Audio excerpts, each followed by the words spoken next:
नाज़रीन अस्सलामु अलैकुम वरहमतुल्लाहि वबरकातुहू। मैं हूं आपका मेज़बान अंसार अजीज़ नदवी और आज मैं सीधी बात की एक अहम तरीन और खुसूसी रिपोर्ट लेकर आपकी खिदमत में हाजिर हुआ। गोरखनाथ मठ और गोरखनाथ तालीमात की क्या तफसीलात हैं, उसकी गहराई में जाकर के कुछ तफसीलात आपके लिए इकट्ठा किया हूं, इसलिए ज़रूरी समझा कि वो सारी तफसीलात आपके सामने रखूं।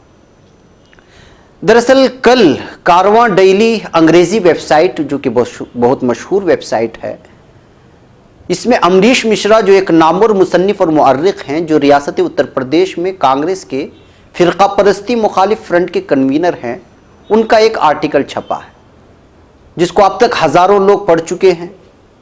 उसमें उन्होंने गोरखनाथ मंदिर जिसके सरबराह उत्तर प्रदेश के वज़ीर आला योगी आदित्यनाथ हैं, उसको ज़मीन का अतिया करने वाले एक मुस्लिम हुक्मरान थे के उन्वान से तफसीलन तारीख़ पर रोशनी डालने की कोशिश की है।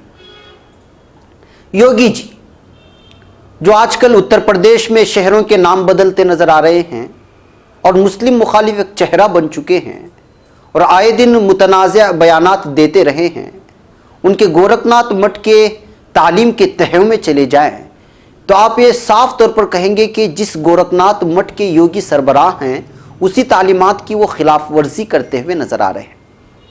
लिहाजा अमरीश मिश्रा अपने मजमून के आखिरी 2 पैराग्राफ में लिखते हैं कि योगी आदित्यनाथ ने कई मौक़े पर इस्लाम और मुसलमानों को गालियाँ दी, जबकि गोरखनाथ पीठ मोहम्मद बोध या हिकमत मोहम्मदी का दर्स देती है या उसे देना चाहिए। मोहम्मद बोध के मानी हिकमत मोहम्मदी सल्लल्लाहु अलैहि वसल्लम। नाथ संप्रदाय, नाथ जिसको गोरखनाथ को अगर अलग कर दिया जाए तो नाथ एक अलग संप्रदाय है। नाथ संप्रदाय ने बुद्ध और जैन मजहब के हिकमत को भी अपने निसाब में शामिल किया है और निज़ाम सूफ़ी ने भी कई अबवाब को इस मकसद के लिए वक्फ किया है ताकि गुरु गोरखनाथ के ख्यालात की रोशनी में शागिर्दों को हिदायत दी जा सके। गोरख का असर रसूख मुसलमानों और सूफ़ी सनतों पर इस कदर ज़्यादा था उस ज़माने में कि 18वीं सदी के गोरखपुर के अजीम सूफ़ी रोशन अली शाह ने उस दौर के अवध के नवाब आसिफुद्दौला से गुजारिश की कि गोरखपुर मठ को ज़मीन फराहम की जाए। आसिफुद्दौला ने रोशन अली शाह को इमाम बाड़ा की तामीर के लिए ज़मीन फराहम की, लेकिन रोशन अली चाहते थे कि गोरख मंदिर को भी अतियात फराहम की जाए, यानी ज़मीन दी जाए, अराजी दी जाए। एक मजमून इंडियन एक्सप्रेस के 8 फरवरी 2007 के एडिशन में हवाला देते हुए रकम तराज है कि इमाम बाड़ा के उस वक्त के मौजूदा सरपरस्त अदनान शाह किस तरह सूफी सनत खुद अपने लिए आधा गोरखपुर चाहते थे और बकिया अपने हिंदू हम मनसब को देना चाहते थे। यानी अगर गोरखपुर के 2 अलग अलग टुकड़े कर दे तो आधा इमाम बाड़ा के लिए और आधी ज़मीन मंदिर के लिए। यही आर्टिकल का हवाला देते हैं चितरंजन मिश्रा का, जो गोरखपुर यूनिवर्सिटी के प्रोफेसर हैं। ये साफ कहते हैं कि लेजेंड होने से क़त्ए नज़र, यानी बादशाह होने से क़त्ए नज़र आसिफुद्दौला, ये रिकॉर्ड पर है कि आसिफुद्दौला ने ज़मीन और जायदाद अतिया की इमाम बाड़ा के लिए और गोरख पीठ के लिए। आज भी शहर का बड़ा हिस्सा या तो इमाम बाड़ा की मिल्कियत है या फिर इस गोरखनाथ पीठ की। आप indianexpress.com में जाकर ये चेक कर सकते हैं, ये मजमून अभी भी वहाँ पर आपको मिलेगा जिसमें सारी तफसीलात दी गई हैं। मजीद ये कि आसिफुद्दौला की जानिब से गोरखपीठ को ज़मीन अतिया किए जाने का रिकॉर्ड गोरख मंदिर और इमाम बाड़ा के 200 साल पुराने आर्कीव्स यानी कि वहाँ के दस्तावेजात में आज भी मौजूद है।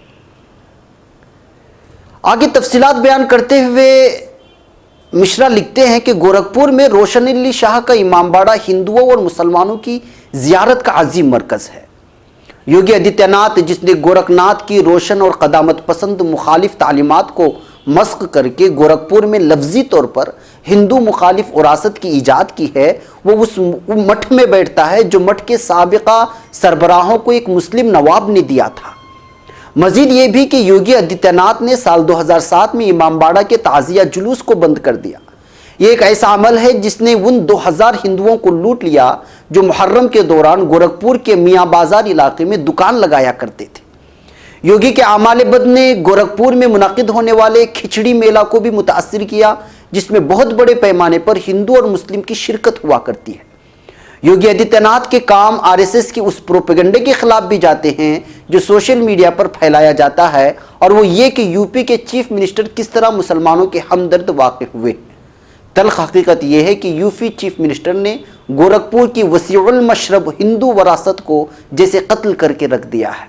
جیسا کہ گرو گورکھ چاہتے تھے کہ وہ لوگ جو گورکھپور جاتے ہیں انہیں چاہیے کہ گورکھپور مندر اور امام باڑہ کو ضرور جائے تاکہ گورکھپور کی جامع ثقافت کی دریافت کی جا سکے، اور یہ بھی کہ جو قوتیں شہر کی اخلاقیات کو برباد کرنے پر تلے ہیں آخر وہ کون ہے. ناظرین، مجھے یہاں پر ایک چھوٹے سی بریک کی اجازت دیں. بریک کے اس پار امریش مشرا نے گورکھ ناتھ کے سلسلے میں جو تفصیلات رکھی ہیں اور جن تعلیمات کو سمجھانے کی کوشش کی ہے ان تفصیلات کو آپ کے سامنے رکھتا ہوں. ناظرین، استقبال ہے سیدھی بات کی خصوصی رپورٹ میں. ناظرین، امریش مشرا ایک جگہ لکھتے ہیں کہ یوپی کے وزیر اعلیٰ کی حیثیت سے یوگی کی تاج پوشی نے مودی کی نئی حکومت کے پرجوش حامیوں تک کو حیرانی میں ڈال دیا ہے. 2014 اور 2017 میں جن نوجوان مرد اور عورتوں نے بی جے پی کو اپنا ووٹ دیا تھا وہ بجا طور پر ترقی کے ایجنڈے کے بارے میں فکر مند ہیں. وہ یوگی کی شخصیت میں بدترین قسم کے خوف کے جذبات کا مشاہدہ کرتے ہیں جو نفرت کی سیاست، انتہا پسندی، پولرائزیشن، فرقہ وارانہ نظریات، سماجی بچکانہ پن اور جاسوسی کیے جانے سے عبارت ہے. ستم ظریفی یہ کہ یوگی اپنی اخلاقی و سیاسی اتھارٹی اور وسائل ٹھیک ایک ایسے منبع سے حاصل کرتے ہیں جو بالکل وحشیانہ، پرتشدد، مسلم مخالف، خواتین مخالف بیانات اور اعمال کے خلاف کھڑا ہے، جو یوگی کے نظریات سے بالکل میل نہیں کھاتا. گورکھپور میں قائم گورکھ پیٹ یا مٹھ جس کی قیادت بدقسمتی سے یوگی کرتے ہیں، صدیوں سے مبنی بر معنویت، عقلیت، رواداری، ذات مخالفت اور وحدت پسندی اور انسانیت نواز جمہوری خیال اور عمل کی تبلیغ کرتا رہا ہے. در حقیقت جیسا کہ ہم دیکھیں گے، یوگی کی گورکھ ناتھ پیٹ محمد صلی اللہ علیہ وسلم کو ایک عظیم دانش و حکمت والا انسان مانتی رہی ہے. وہ زمین جس پر گورکھ ناتھ مندر کھڑا ہے وہ بھی ایک مسلم نواب کا عطا کردہ ہے. ناظرین، اس تحریر کے لکھنے والے کا ماننا ہے کہ عام طور پر محکومیت کی تحریکوں کو غیر ویدک یا وید مخالف دکھایا جاتا ہے، لیکن مشہور زمانہ 12ویں صدی کے عظیم سنت کو شیوا کا اوتار سمجھا گیا. ہتھ یوگا کے والد ناتھ سمپردائے، یہاں تک کہ ومرگا بائیں ہاتھ والے راستے یا الگ الگ عقیدے کہیں یا پھر یہ ایک قسم کی سوچ اور فکر ہے. گورکھ ناتھ بھی بیشتر شتریہ گروہوں، نیپالی گورکھاہوں اور چین اور انڈونیشیا کے دیگر گروہوں کے بانی مبانی ہیں. گورکھ ناتھ جس کے نام سے یوگی کی پیٹھ چلتی ہے، ایک تیسری درمیانی راہ نکالی جو ویدک خداؤں کی وفاداری کی راہ تھی، لیکن ویدوں اور اپنشد کے معنی کو وسیع کرنے والی تھی تاکہ ایک مادی اور مستحکم انداز میں علم کی ترجمانی کر سکے. گورکھ ناتھ نے اتھارٹی کے خلاف سوال کھڑے کیے. انہوں نے تجربے کے ذریعے علم کے حصول پر زور دیا اور اپنی ذات کی انفرادیت پر توجہ مرکوز کرتے ہوئے ذات کے اقسام سے بھی آگے بڑھے. وہ کہیں لکھتے ہیں، ادیکھی دیکھیا دیکھی وچارہا ادشٹی راکھیو اچیا اپا بھاجپا است گرد کھوجیا جوگ پنتھ کریبا ہیلا. ممکن ہے کہ اس میں تلفظ کی ادائیگی میں غلطی ہوئی ہو یا آگے پیچھے ہوا ہو، لیکن اس کا ترجمہ میں آپ تک پہنچا دیتا ہوں. غیب کو دیکھو، خود اپنے آپ کا تجربہ کرو، جو کچھ دیکھا ہے اس کے بارے میں غور کرو، اندھے عقیدے پر بھروسہ نہ کرو، اپنے مسائل کو آپ حل کرو، ایک حقیقی استاد کی تلاش کرو اور کسی بھی فرقہ کی اندھی پیروی نہ کرو. یہ حقیقی انقلابی سطور ہیں جس میں بیان کیا گیا ہے. ایک جگہ اور واضح طور پر بیان کیا گیا ہے کہ کسی عقیدے یا ایمان کی عبادت نہ کرو، اپنے آپ کی عبادت کرو. اس حقیقت پر یقین کرو کہ سچائی خود آپ کے اندر ودیعت کی گئی ہے. ایک گورکھ ناتھ کی وہ اسباق ہیں یا پھر وہ درس ہے جو دیے جاتے رہے ہیں اپنے شاگردوں کو. گورکھ مزید ایک جگہ لکھتے ہیں اور کہتے ہیں، خود اپنی روشنی بنو اور جو کچھ بھی ہے اس روشنی کی چمک میں جس کا تم مشاہدہ کرتے ہو وہ لے لو جو تمہاری اپنی ہی ہے. پھر تجربے کو منعکس کرو، سوچو اور تجربے کو زندہ رکھو. پھر جو کچھ تمہاری توقعات پر اترتا ہے تجربے سے اخذ کرو جو واقعتاً تمہارا اپنا ہے. یہ بازگشت اگر کچھ ہے بھی جو ہیوم اور ڈسکائٹس نے جو 16ویں اور 17ویں صدی میں مغربی شعور کی بیداری کے نمایاں فلاسفرز کہلائے جاتے ہیں، فلسفی کہلاتے تھے، علی ترتیب تجربے کے طور پر ہوم गूंजता है और सबब के तौर पर डिस्कैटस वज़ा की थी।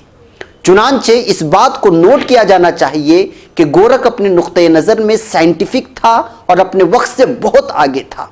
वेदों की गूंज को सिर्फ लफ्जी तौर पर पढ़ने की इफादियत पर उसका सवाल उठा था। भगवत गीता में बयान करदा मुमासिल मौज़ूआत की आवाज़ यही है कि लफ्जी तौर पर पढ़ने की इफादियत पर सवाल उठाया जाए। गोरख के अकीदे के बारे में वो लिखते हैं कि जैसे ही आप खुद अपने इलाही तजुर्बे के फल का मज़ा चखेंगे, तमाम शुकूक काफुर होते चले जाएंगे। सिर्फ उसी के बाद अकीदा और अकीदत आप अपना दावा करने के काबिल हो जाएंगे कि आपकी पहचान क्या है। गोरख नजरिया और अमल दोनों को एक साथ ले चलने के ख्वाहां हैं। जैसे कि हम कहते हैं कि सिर्फ कहना नहीं करना भी जरूरी है, उसी नजरिए को गोरख भी आगे बढ़ाते हैं। वो लिखते हैं, पति दे की पंडिता राही दे की साराम अपनी करनी उतरी बाप पारम। यानी ऐ काहिन, आप काफी सीख चुके हैं, जो कुछ भी आपने सच के तौर पर सीखा है उसे अमली जामा पहनाओ। अगर आप करते हैं जैसा कि आपने आपको कहा था तो आप समझाने के काबिल हो जाएंगे। यानी अगर आपका अमल सही रहनुमाई आप करते हैं किसी बात पर तो आप दूसरों को समझाने के काबिल बन जाएंगे। गोरख नामालूम को मालूम करने पर जोर देता है, यानी कि छानबीन, सोच। यहां फिर दकियानीसियत को चैलेंज करता है, यानी कि गोरख के अकीदे में पुरानी चीजों पर अमल करना नहीं है और पूरे इन्हिमाक के साथ पंडित या रिवायती इल्म के आदमी को समझाता है। एक जगह बाज अशार उन लोगों ने बाज असबाक कहे हैं, उसका तर्जुमा है, ऐ पंडित समझो जो नाकाबिले समझ है और पढ़ो वो कहानियां जो किसी से नहीं कही गई हैं। जब आप अपने आप को सरबराह के हवाले कर देते हो तो तुम्हें मास्टर मिल जाता है, फिर तुम अपने हालत नींद में भी अपने आप को बेदार पाना शुरू करोगे। नाज़रीन, मुझे एक और ब्रेक की इजाजत दें, ब्रेक के उस पार कुछ और तफसीलात।